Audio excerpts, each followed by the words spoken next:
Si votre vie est un désastre, c'est parce que vos pensées sont un désastre. Et si vous voulez avoir une meilleure vie, il faut que vous ayez de meilleures pensées.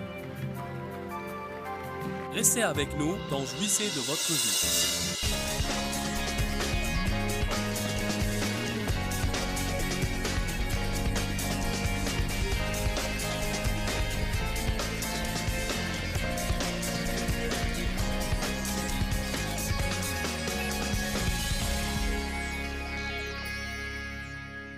Le Seigneur m'a fait, il y a quelques mois, une déclaration qui me dit beaucoup, et j'espère qu'elle vous dira beaucoup à vous aussi. Là où la pensée va, l'homme la suivra. Peut-être que le meilleur exemple que je puisse donner à cet égard est que si vous deviez passer la soirée ici et vous pensiez tout le temps à un hamburger, alors je vous assure qu'à la fin de cette réunion, vous prendriez un hamburger.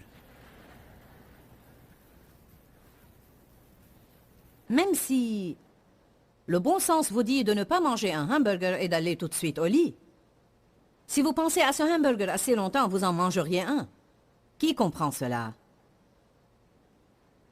Ce même principe s'applique dans tous les domaines de votre vie. Là où la pensée va, l'homme la suivra. La Bible dit, si nous marchons dans la chair, c'est parce que nous sommes préoccupés par les choses charnelles. Si nous marchons dans l'esprit, c'est parce que nous sommes préoccupés par les choses spirituelles. Nous avons une vie extérieure, ainsi qu'une vie intérieure. Nous avons une vie que tout le monde voit, et nous avons une vie que personne ne voit, sauf Dieu et nous. Et toute pensée que nous avons, Dieu l'entend. Toute pensée que nous avons, Dieu l'entend. Une des grandes transitions dans ma vie spirituelle a eu lieu quand j'ai vraiment pris conscience de cette vie intérieure et du fait que nous pouvons tromper les gens, mais nous ne pouvons pas tromper Dieu. Il dit que c'est la parure intérieure et cachée qui compte pour lui. Ce n'est pas la façon dont nous nous peignons, ni les bijoux que nous portons, ni si tout est assorti et nos cheveux sont bien tressés. Ce n'est pas combien d'écritures nous pouvons citer, ni combien de chapitres nous lisons par jour, ni à combien de séminaires nous allons, ni combien de cassettes de prédication nous avons sur notre étagère. Ce n'est pas combien d'autocollants nous avons sur notre voiture, ni combien de pins Jésus nous épinglons. En fait, les gens sont toujours sujets à des attirails extérieurs pour déclarer qu'ils sont chrétiens. Mais le Seigneur n'est vraiment pas impressionné par tout ça. Pas vraiment. Je ne dis pas qu'il est avec ou contre ça. Je crois qu'il est bien de faire certaines choses qui montrent au monde « Hé, je suis chrétien !» Mais vaut mieux ne pas dire ça si vous ne menez pas une vraie vie chrétienne. Parce que ça vous causera plus de problèmes de dire ça que de vous taire. Amen. Parce que le monde cherche des prétextes pour accuser l'Église et dire « hypocrite ».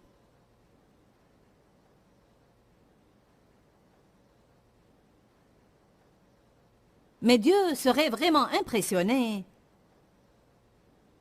si notre vie intérieure était juste. Dieu n'est pas intéressé par ce que nous faisons, mais par les motifs pour lesquels nous le faisons. Saviez-vous cela? Il est beaucoup plus intéressé à la raison pour laquelle nous faisons toutes les choses. Vous savez que vous pouvez donner à quelqu'un quelque chose de très beau, mais avec un motif minable. En fait, vous pouvez donner pour obtenir. Vous pouvez donner quelque chose à quelqu'un pour trouver grâce à ses yeux, ou pour avoir une promotion, ou pour racheter son amitié, ou pour l'aider à ne plus rester en colère contre vous à cause d'une erreur que vous avez commise. En fait, je crois que quand nous donnons, nous devons donner par amour. Nous devons donner parce que nous voulons donner, parce que nous voulons être une bénédiction, parce que nous voulons aider les autres. Il faut que nous fassions attention dans nos enseignements bibliques modernes, aujourd'hui, de ne pas apprendre aux gens à donner pour obtenir quelque chose. Il faut que nos motifs soient beaucoup plus louables. Nous devons donner parce que nous aimons. Nous devons donner vu ce que Jésus a fait pour nous parce qu'il nous a demandé d'aimer, parce que c'est un principe dans la parole. Et pour remercier Dieu pour ce qu'il a fait pour nous, sachant que les lois spirituelles que Dieu a établies sur terre sont agissantes. Alors s'il dit que nous récolterons ce que nous semons, alors...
Quand nous donnons, nous allons récolter. Je crois que nous devons libérer notre foi en donnant nos offrandes. Mais je crois que la loi des semailles et des récoltes est comme celle de la gravité. Si je lance ma Bible en l'air, je n'ai pas à croire qu'elle va tomber. Elle va certainement tomber. Je n'ai pas à me tenir ici et dire « Je crois, je crois, je crois, ah je crois, je crois ». Elle va certainement tomber. Quand je la lance en l'air, je suis sûre qu'elle va tomber parce que j'ai vu ça je ne sais combien de fois. Nous pouvons faire les choses avec de mauvais motifs et ne pas recevoir la récolte de ce que nous avons semé et que Dieu veut nous donner parce que nos motifs n'étaient pas louables.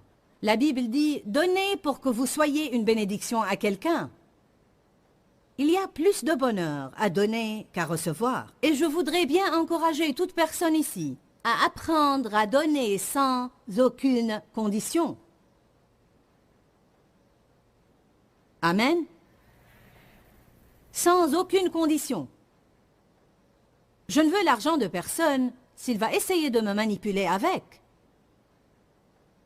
Peu importe combien d'argent vous offrez pour ce ministère, si vous dites « Je ferai cela à condition que vous fassiez ceci et cela », je répondrai « Laisse tomber ». Amen. Il faut que nos motifs soient louables. Notre vie intérieure, c'est nos pensées, nos attitudes et nos motifs. Si vous voulez qu'une église pleine de croyants se taise, parlez-leur alors de la vie intérieure. Vous savez quoi? Nous mettons toutes sortes de masques. Béni soit Dieu. Ah, ma sœur, je t'aime de l'amour du Seigneur.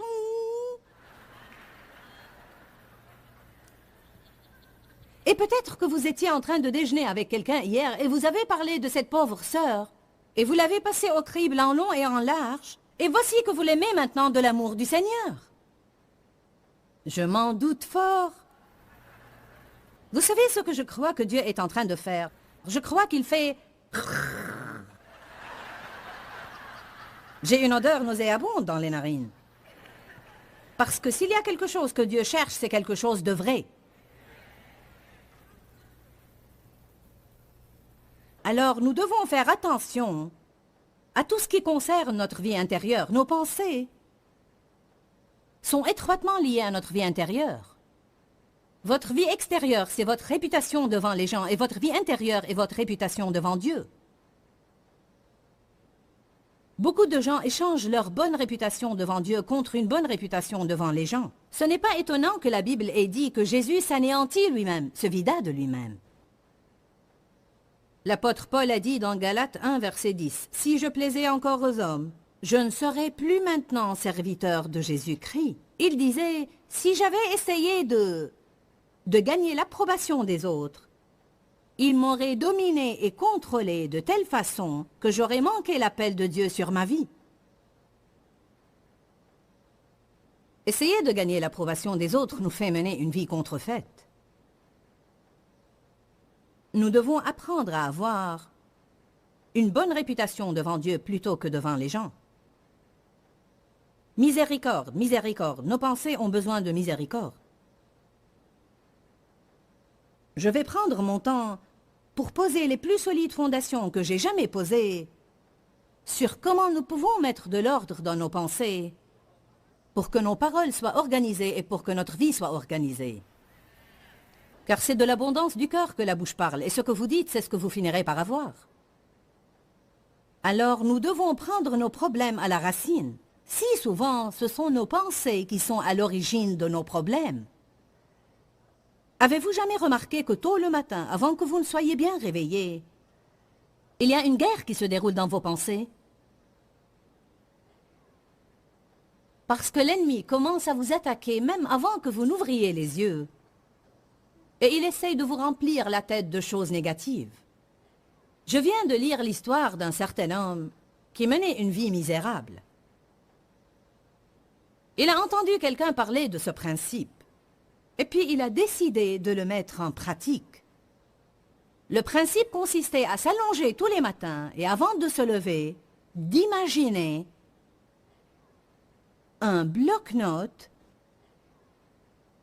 et de mentionner sur ce bloc-notes chaque matin 10 choses pour lesquelles il était vraiment reconnaissant. Alors il a commencé à faire ça chaque matin et sa vie a entièrement changé. Vous savez pourquoi? Parce qu'il commençait sa journée avec des pensées positives.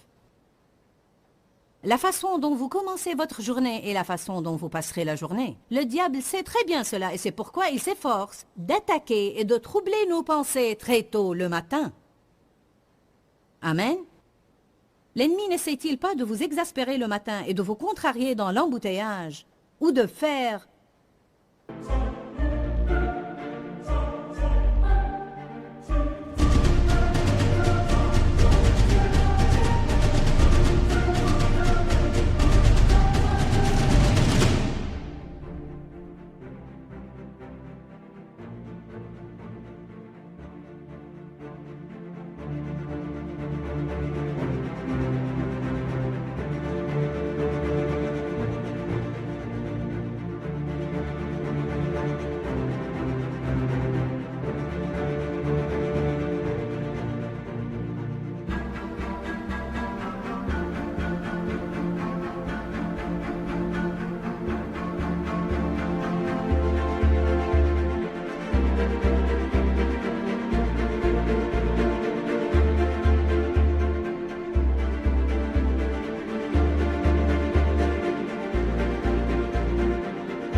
quoi que ce soit pour vous troubler les pensées avant que le jour ne commence?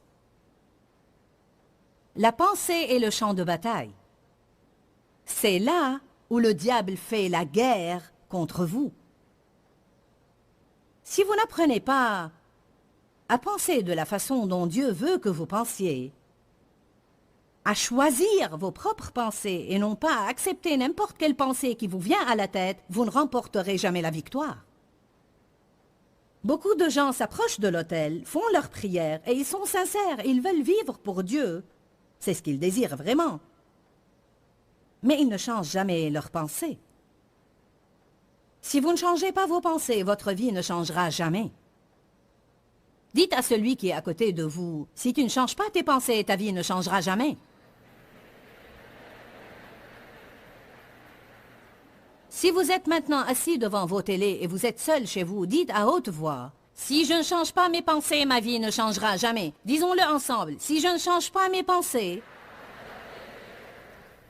C'est la vérité. Dites maintenant, là où la pensée va, l'homme la suivra. Alléluia. Très bien. Viens, Sandy, s'il te plaît. Je vais faire la pensée et toi l'homme. Nous allons vous montrer ce qui arrive, d'accord?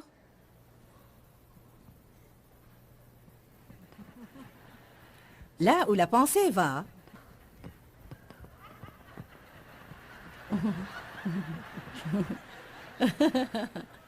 c'est clair pour vous? Amen? Là où la pensée va, l'homme la suivra. Ce message est intitulé « Une maison faite de pensée ». Nous vivons dans des maisons faites de pensée. Notre maison représente notre vie. Beaucoup de fois, nous n'aimons pas notre vie. Mais si souvent, nous faisons notre propre vie de nos propres pensées. Vous pouvez mener une mauvaise vie si vous avez de mauvaises pensées.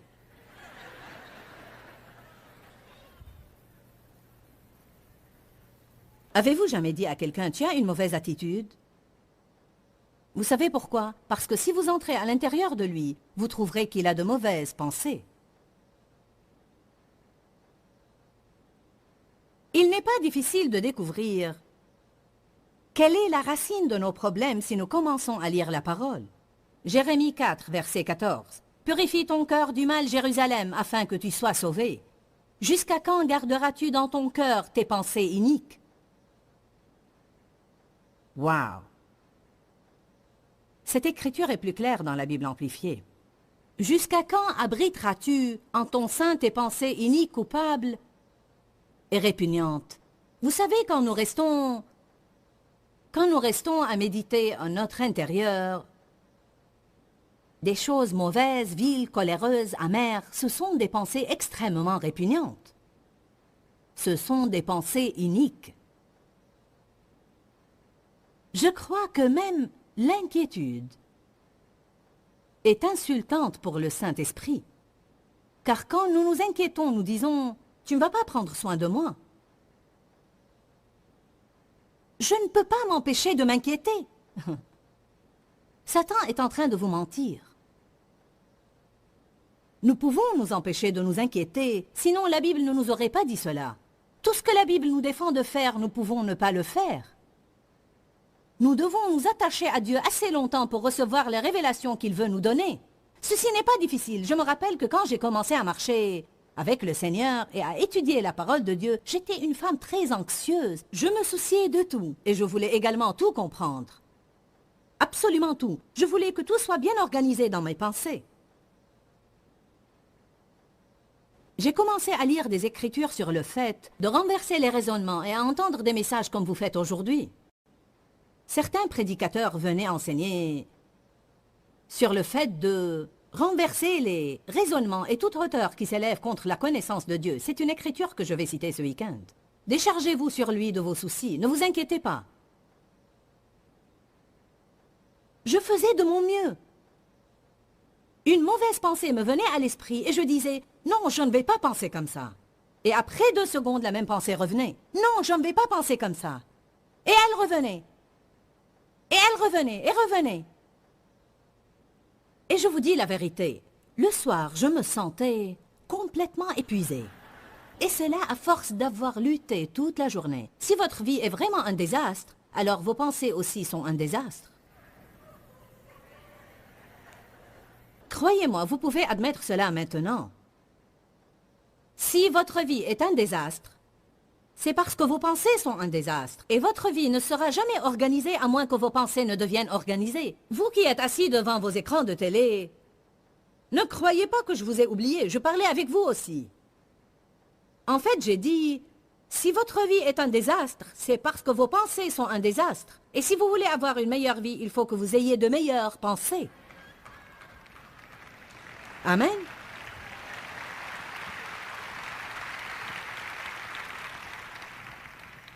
Je me rappelle que j'ai dit un jour, « Dieu, je ne peux pas continuer comme ça jour après jour après jour. Je renverse ces pensées, elles me reviennent à l'esprit. Je les renverse et elles reviennent. Qu'est-ce que je suis censé faire ?» Il a dit, « C'est très simple. » J'ai dit, « Oui, c'est très simple. » Mais que faire? Il a dit, « Pense simplement à autre chose. »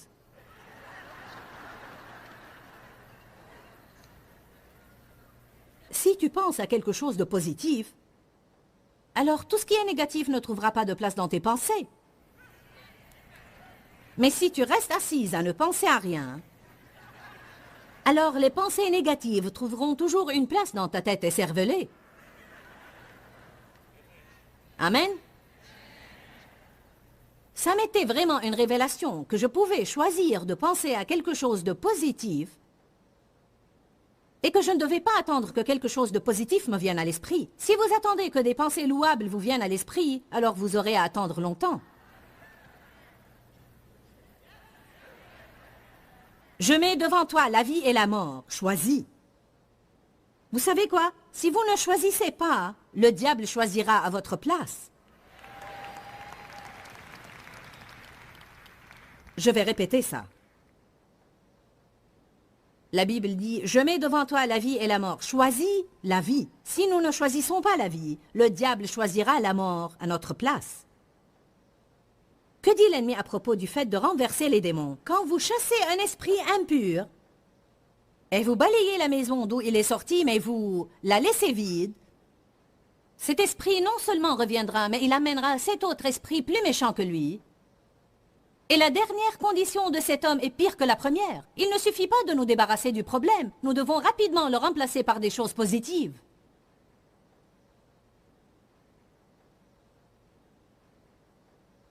C'est comme lorsque Dieu m'a appris à propos du fait d'être négative. Je disais des choses négatives et il m'a appris à ne pas être négative. Et il a dit que si je disais des choses positives, il changerait ma vie.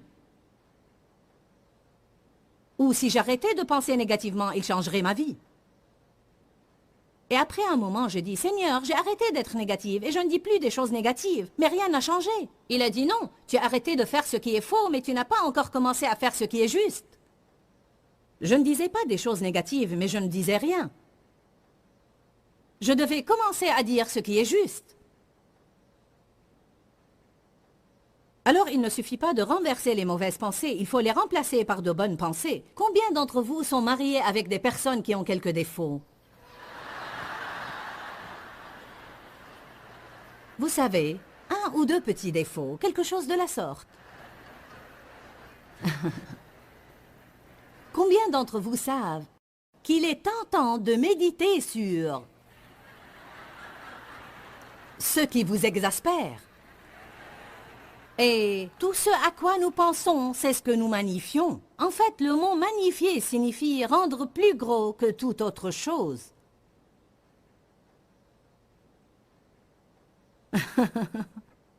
Je vous assure que toute personne mariée dans cette salle pourrait divorcer très facilement si elle restait simplement assise 30 jours à ne rien faire d'autre que méditer sur les défauts de son conjoint.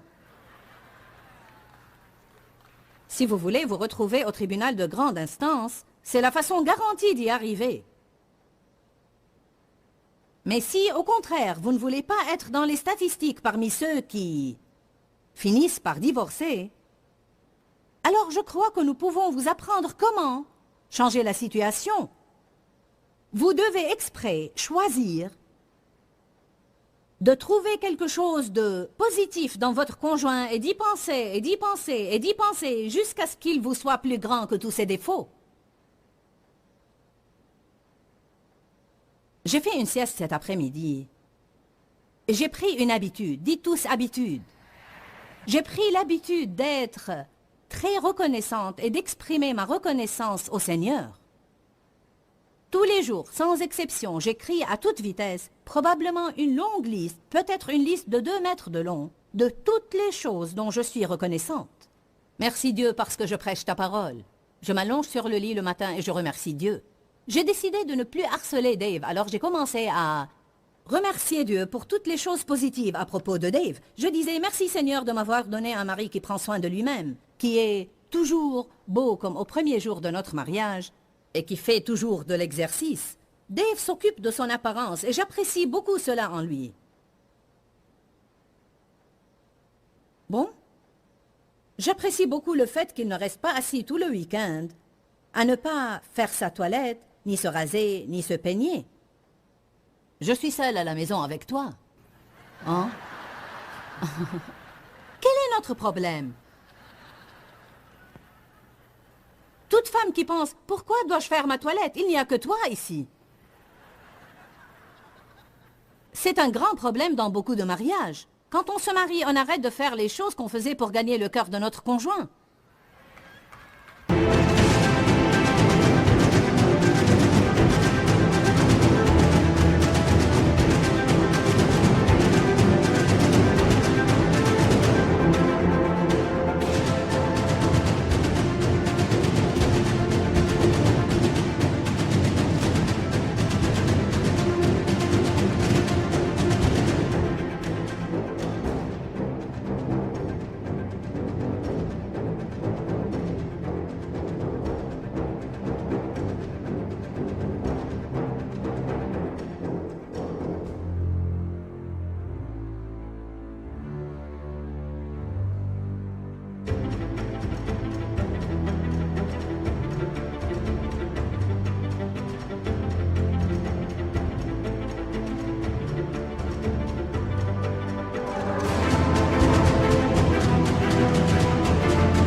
Ce que vous devez faire, c'est vous habiller et prendre soin de vous-même et parler à cette personne juste comme vous le faisiez quand vous sortiez ensemble.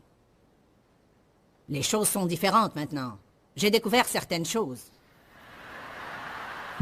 Lui aussi a découvert certaines choses à propos de vous.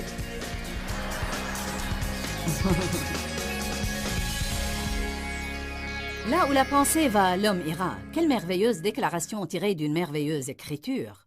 Comment l'homme pense et à quoi il pense, c'est ce à quoi il aboutira. Je crois que parfois, soit nous ne savons pas combien la pensée est importante, soit nous le savons et nous l'oublions et nous avons besoin de nous rappeler toujours de l'importance des pensées. Pour clore cette émission, je voudrais juste vous dire un mot d'encouragement. Il y a plein de choses que je peux dire à propos de la pensée. Mais aujourd'hui, je voudrais vous encourager à croire toujours le meilleur dans chaque personne et à croire le meilleur dans toute situation également. En fait, si nous ne contrôlons pas nos pensées, alors elles auront automatiquement tendance à être négatives. Et Satan aime cela parce qu'il est négatif lui-même et de cette façon, nous nous mettons d'accord avec lui et son plan sera accompli dans notre vie. Je crois que Dieu est positif et la Bible nous apprend dans 1 Corinthiens que l'amour croit toujours le meilleur dans toute personne et dans toute situation. Je ne sais pas par quoi vous passez maintenant ni qui vous confrontez, mais j'ai vraiment senti que c'est une parole dite au moment convenable. Vous pouvez choisir de croire le pire ou de croire le meilleur. Et je vous encourage vraiment à croire le meilleur. Que Dieu vous bénisse. À très bientôt. Quand, Seigneur, quand? Dans ce livret, Joyce Meyer vous apprend à faire confiance au temps de Dieu.